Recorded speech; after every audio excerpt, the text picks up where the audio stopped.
사무엘하 9장 보시겠습니다. 2월부터는 수요기도회, 수요예배 때도 우리 권사님들 다 기도 들어갑니다. 이번 주에 뒤에다 붙여놓을 텐데요. 참고로 2월 첫 주 수요일은 윤재근 권사님, 둘째 주 수요일은 이런 식으로 순서가 나갑니다. 순서는 바꾸셔도 됩니다. 그리고 반드시 써서 하시고, 자신 있으면 괜찮지만 써서 하시고 그냥 다박다박 읽으시는 것으로 우리 주님께서 들으신다라고만 생각하시면 됩니다. 하나님 의식하지 않는 그런 우리가 되었으면 좋겠습니다. 여자들 흑염소를 몸에 먹으면 좋다 그래서 드시지 않습니까? 왜 몸에 좋습니까? 염소가 따뜻한 형질이에요. 염소고기는 따뜻한 형질이어서 여자들에게 좋다라고 해서 흑염소를 굉장히 귀하게 다루어서 먹잖아요. 자, 염소의 특징이 이 따뜻한 형질인데 왜 교회 안에서는 양과 염소를 구별해 내시겠다 우리 주님께서 마지막 시대, 마지막 날에 우리 다 같이 교회 다니고 열심히 봉사하고 주여 주여 부르지만 우리 주님께서는 양과 염소를 분명하게 가르시겠다고 하셨어요. 염소는 가짜라는 것입니다. 자, 양의 성질이 뭐예요? 양의 성질은 눈도 어두워요. 판단력도 없어요. 그래서 주인, 목자가 없으면 안 돼요. 양은 그것이 심령이 가난한 거예요. 심령이 가난하다라는 것은 나는 보호자가 없으면 안 돼요. 그래서 양은 무리 지어서 다녀요. 함께 문대고 살아요.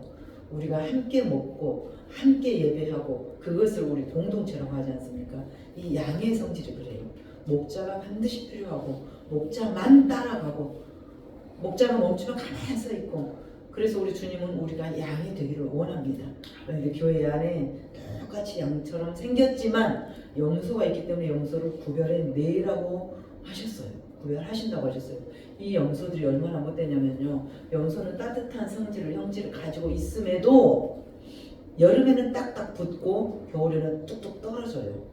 그러면 미련해서 그러냐? 아니요. 간교해서 그래요. 여름에는 붙으면 더 더울 거 아니에요. 그런데 나 더운 것을 참는 거예요. 너 더워 죽으라고. 말이 됩니까? 겨울에는 뚝뚝 떨어져요. 추우니까 딱 붙어 있어야 되는데 떨어져요. 그래서 남이 잘된 꼴을 못 보는 것을 염소라고 그래요.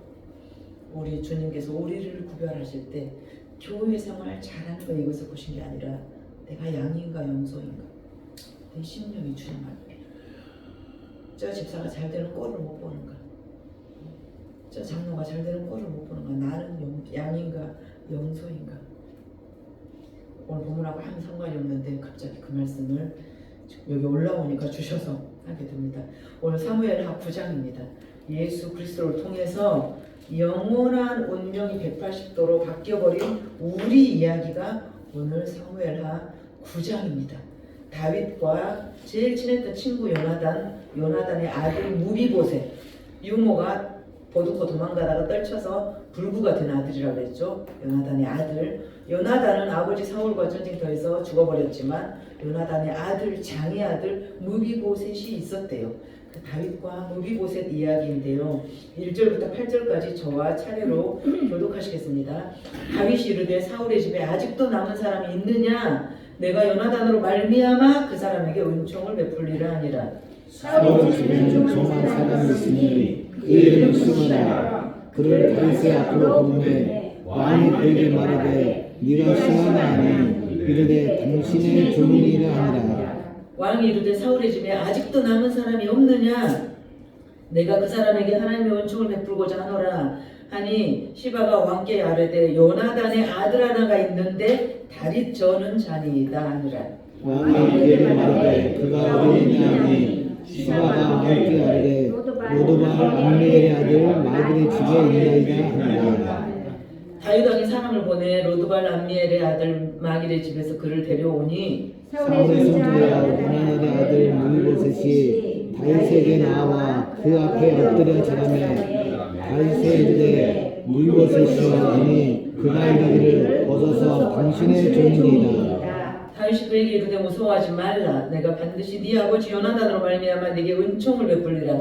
내가 네 할아버지 사울의 모든 밭을 다 네게 도로 주겠고 또 너는 항상 내 상에서 떡을 먹을지니라 하니 그가 저가여 이르되 이 종이 무엇이기에 와서 죽은 개 같은 나를 돌아보시자 아니라. 아멘. 죽은 뭐 같다 그랬어요 본인을? 죽은 개 같은 나를 어쨌다고 이렇게 선대하십니까? 우리 김효주 선교사님 저도 몹시 좋아하지만 여러분들도 좋아하시지 않습니까? 김효주 선교사님이 즐겨 쓰는 문장이 있어요. 하나님께서 저를 어쨌다고 이렇게 선대하시는가 모르겠어요. 이 말씀 굉장히 많이 쓰세요. 제가 뭘 잘했다고 그렇게 선대하시는가 모르겠어요. 목사님 다 하셨잖아요. 다 내놓고 다 순종하고 우리 그 누가복음에 마지막 날에 도끼가 나무 밑동에 이미 놓여 있다. 심판의 날이 우리에게 다가온다. 옷 두 벌 있는 자는 한 벌을 주라 그러잖아요. 네 이웃에게. 옷 두 벌 있는 자는 세 벌도 아니고 옷 두 벌 있는데 한 벌을 주라. 그 목사님께서 즐겨 쓰시는 말이 내가 뭘 잘했다고 우리 주님이 나를 너무 선대하세요. 너무 선대하세요. 그 입술의 고백을 듣는 우리 하나님은 또 얼마나 기쁘실까요? 네가 나에게 한 것에 비하면 내가 너에게 아무것도 안 해줬는데 하나님 보시기에 그런데 주님은 나를 맨날 선대한다고 했을 때 그 말이 얼마나 이쁠까 생각이 들었습니다. 새 길을 뛰어넘는 이름이 있습니다.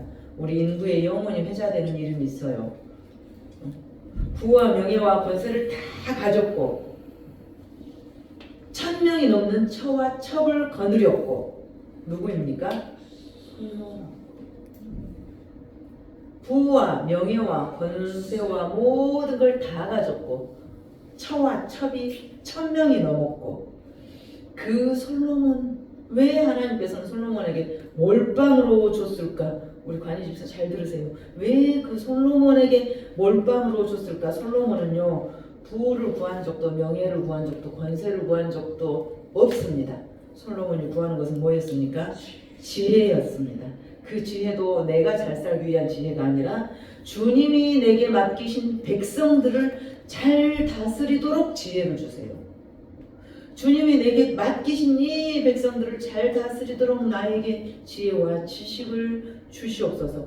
우리 하나님께서 너를 위해 우리 하나님께서 솔로몬에게 대답하시기를 너를 위해서 네가 부나 재물이나 원수의 생명해하기를 구하지 아니하고 오래 살게 해달라고 건강하게 해달라고 장수도 구하지 아니하고 오직 지혜를 구했는데 그것도 내 백성을 잘 다스리고 잘 재판할수록 지혜를 달라고 했으니 내가 너에게 지혜와 지식은 주고 이거는 기본으로 주고 부와 재물과 영광도 주리라. 네 이전에도 이런 왕들은 없었거니와 네 이후에도 이렇게 몰빵으로 복을 받는 왕은 없을 것이다 라고 말씀하셨어요. 여호와께서. 그 솔로몬 세계를 뛰넘는 그 솔로몬 부와 명예와 다 가지고 다 호사를 누렸던 그 솔로몬이 배우는 것은 지혜인데 왜 지혜가 필요했냐? 하나님의 백성들을 잘 다스리기 위한 지혜. 우리가 돈을 구할 때 하나님 글쎄요 저 같은 경우는 우리 그 정장로님 말씀이 옛날에 지금 회사 그 전 대표님 이야기를 저희가 한 적이 있어요. 없던 시절에 빈 봉투에다가 11조 1000만원 자기 이름 써가지고 매주 이렇게 했다더라. 빈 봉투에다가 굉장히 인상적으로 남아있습니다. 저 역시도 하나님 원하옵건데 우리 교회에서 헌금 내가 제일 많이 하게 해주세요. 교회 세울 때 그렇게 기도했거든요. 제일 많이 하게 해주세요. 누구보다도 제일 많이 하게 해주세요. 솔로몬이 구한 것은 지혜였는데 당신의 백성을 다스리기 위해서 하나님 내가 돈이 필요해요. 나 저 사람 좀 주고 싶어서 필요해요. 내가 지혜와 지식과 많은 성경 지식이 필요해요. 왜? 우리 성도들에게 잘 꼴을 먹이기 위해서 필요해요.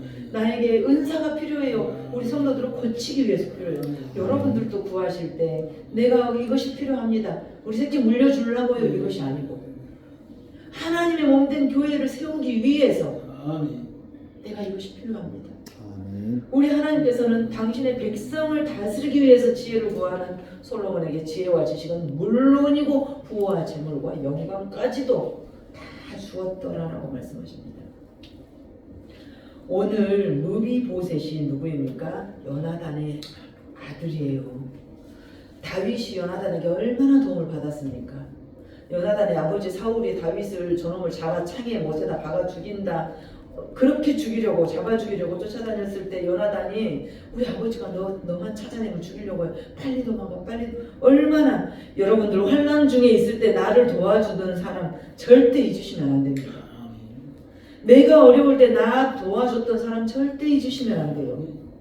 저도 25년 30년 가까이 학교 생활했는데 한 학교에 지금 20년 정확하게 오늘 한 달 됐는데요. 39살 때 그 학교를 들어갔는데 저를 맨 처음에 학교 소개해줬던 선생님이 생각나더라고요. 너무너무 그 여선생님한테 감사하구나. 나에게 내가 환난 중에 있을 때 나에게 힘을 줬던 사람, 나에게 복음을 알게 한 사람, 나와 함께 하나님 나라를 함께 세워가는 사람, 너무나 소중합니다. 절대 잊으시면 안 됩니다. 지금 요나단이 다윗에게 그런 존재예요. 요나단은 이미 전장에서 죽고 없지만 다윗은 요나단의 그 은혜를 잊지 않고 있는 사람이에요. 다윗이 그토록 어려웠을 때 여러분들 성경 보시면 다윗이 그렇게 쫓겨다니고 환난 가운데 있을 때, 죽어버리고 싶을 만큼 환난 가운데 있을 때 다윗의 그 많은 이세의 8번째 아들이에요. 다윗이. 그럼 형이 몇입니까? 그런데 그 많은 다윗의 그 많은 형들의 이름 한 번 나오던가요? 안 나와요. 다윗이 그 환난을 당할 때 둘째 형이 도와주고 셋째 형이 도와주고 환난 가운데 건져주고 단 한 명의 이름도 나오지 않습니다. 요나단, 그가 다윗에게 도움을 줬어요. 우리 보통 잘 되고 성공하고 부자 되고 나면 옛 시절 까맣게 잊어버려요. 나 잘나서 이룬 줄 알아요. 내가 갑자기 부자가 됐는데 나 잘나서 그런 줄 알아요. 내가 성공했는데 내 능력으로 이 자리에 오늘 있는 줄 알아요. 요나단의 후손을 찾는 다윗, 아직도 사울의 가정에 남은 사람이 있느냐? 1절에서 말하고 3절에서 또 물어봐요. 아직도 남은 사람 없느냐?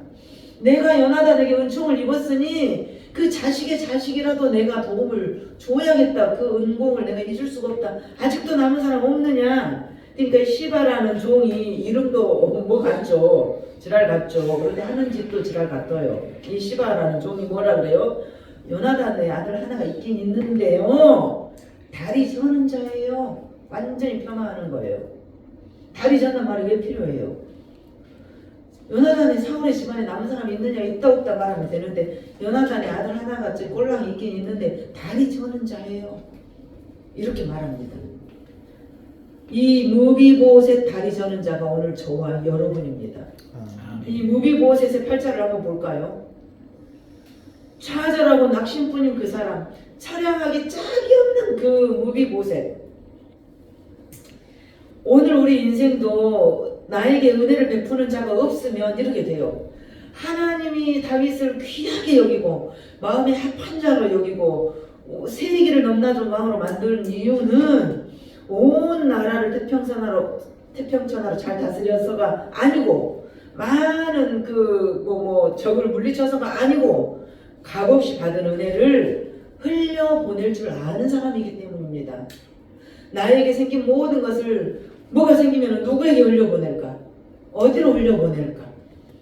이 다윗이 자기가 받은 은혜를 흘려보낼 줄 아는 사람이기 때문에 하나님께서 그를 쓰신 거예요. 그래서 다윗이 위대한 사람이에요. 하나님 눈에 가장 위대한 사람은 흘려보낼 줄 아는 사람입니다. 모든 은사의 마지막은 사랑입니다. 사랑. 끝내주게 뭐 잘해도 그 안에 사랑이 없으면 아무것도 아니에요. 아무것도. 울리는 꽹과리라고 하셨어요. 오늘 6절에 무비보셋을 보니까 사울의 손자 요나단의 아들 무비보셋이 다윗에 나와서 당신의 종이이다. 그리고 8절의 마지막에 뭐라고 했어요? 죽은 개 같은 날. 내 인생이 그 정도로 처량해요. 이 무비보셋이 왕족의 혈통 아닙니까? 왕세자의 아들 아닙니까? 참으로 서글프기 짝이 없는 인생. 왕세자고 왕손인데 이렇게 돼버렸어요. 그런데 10절을 보니까 무비보셋에게 항상 내 상에서 떡을 먹으라고 다윗 왕이 말합니다. 항상 내 상에서 그냥 조금 먹고 살 만큼 좀 챙겨줘도 되잖아요. 내가 옛날 네 아버지 요나단이 내가 환난당하고 공공할 때 이렇게 도와줬다. 그러니까 너 평생 먹고 살 건 내가 줄게. 뭐 직한이나 줄게. 먹고 살 만큼 내가 줄게. 이렇게 그냥 먹고 살 만큼 좀 챙겨줘도 돼요. 그러나 가장 우대하는 것이 뭐였습니까? 항상 내 상에서 항상 먹으라. 요나단과의 약속, 헤세드, 하나님의 인애, 하나님의 그 진하신 사랑, 요나단과의 약속 뭐가 생각납니까? 하나님의 신실하신 언약이에요. 위대한 신앙은 무엇입니까? 신실함입니다. 신실함. 약속을 변함없이 지키는 사람이 신실한 사람이에요.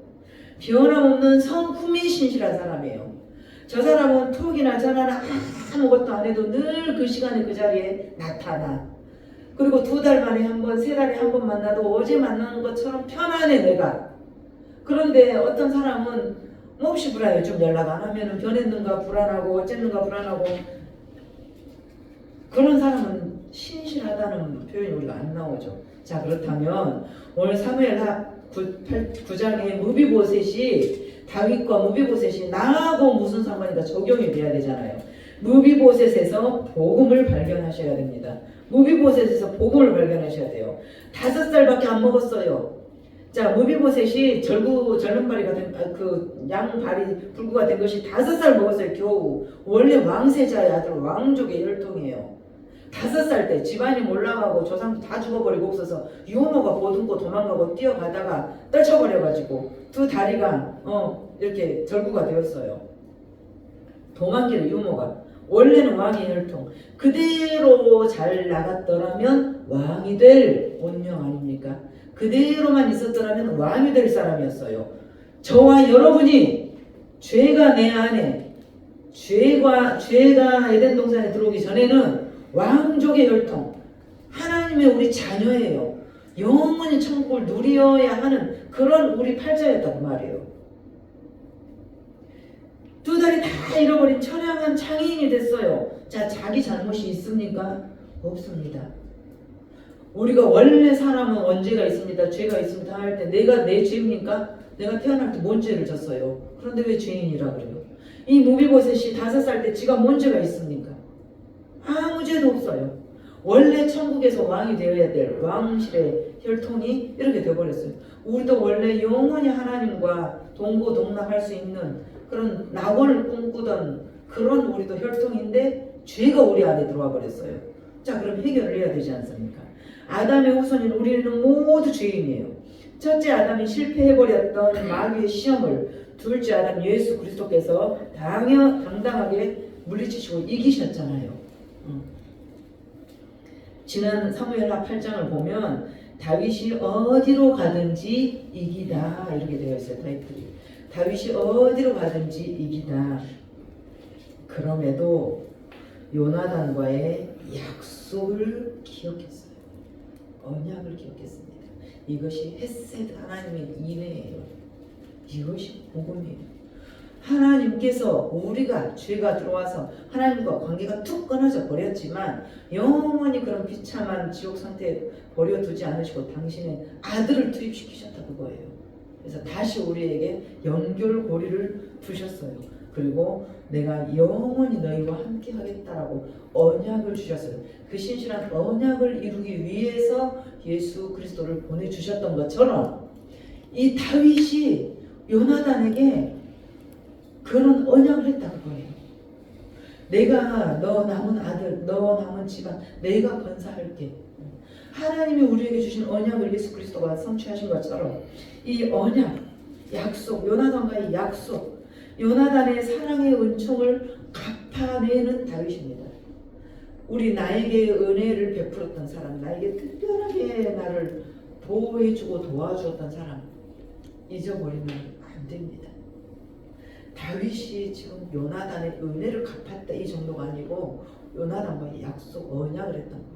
이 언약은 하나님께서 우리에게 언약을 주셨던 그 언약, 헤세드, 그 언약이고 그 그 언약을 이루기 위해서 신실하신 하나님께서는 우리 예수 그리스도를 우리에게 보내주셨던 것처럼 그 언약을 이루기 위해서 다윗은 오늘날 요나단의 아들 사울의 집안 모두를 통틀어서 요나단의 아들 무비보셋을 발견하고 나와 영원히 내 상에서 함께 먹으라 우리가 영원히 예수 그리스도와 그 영화로운 잔치에 참여한다라는 것입니다.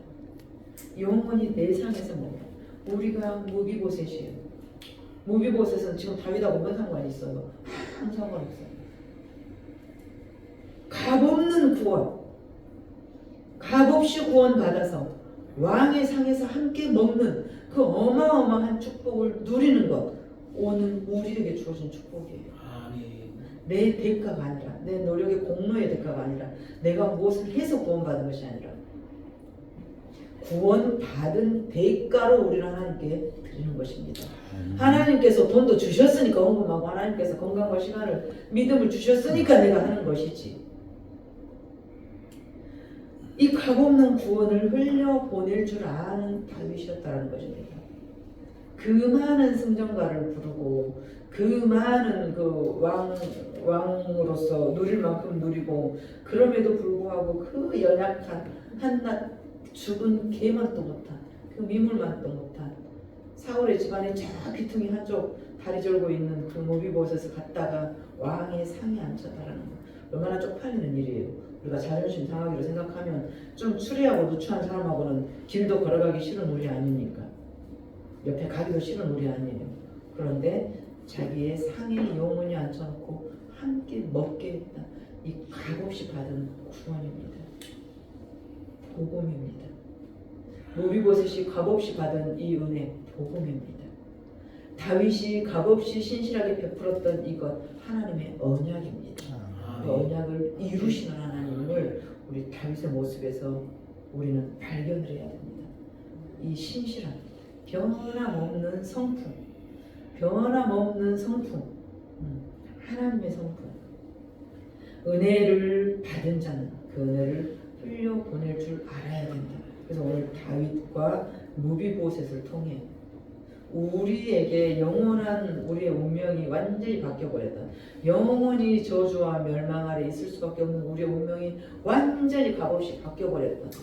이것이 나에게 사무치게 와야 돼. 나에게. 다윗이 무비보셋에게 그 베풀었던 그 신실하신 그 은혜가 예수 그리스도가 우리를 구원하신 그 사랑이다 그 말입니다. 하나님께서 그렇게 나에게 언약을 하셨기 때문에 그 신실하신 언약을 기억코 이루기 위해서 당신의 아들을 보내셨다는 것입니다. 이것이 오늘날 저와 우리 가운데 여러분 가운데 정말 좌정하기를 원합니다. 이 말씀 우리 가운데 확 박히기를 원합니다. 말씀 영입니다. 말씀은 살아있습니다. 말씀이 살아서 나를 끌고 와요. 말씀을 계속 먹기 시작하면 제가 우리 여집사님들한테만 보냈던 유튜브가 있어요. 말씀을 왜 소리내서 그렇게 읽으라고 날이면 날마다 제가 하는지 하나님을 우리 테스트해보자고.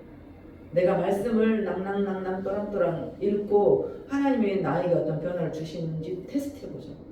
가만히 예배를 드리기만 했는데 놀라운 변화가 생기고 그냥 설교를 듣기만 했는데 내가 병이 났고 말씀을 읽기만 했는데 내가 돈이 해결되어버리고 이 기적을 우리가 맛보자는 것입니다. 말씀은 영입니다. 말씀 우리 가운데 살아서 운동력 있는 그런 신실하신 하나님의 말씀이 되기를 간절히 소망합니다. 우리 오늘 말씀 생각하면서 잠시 간주에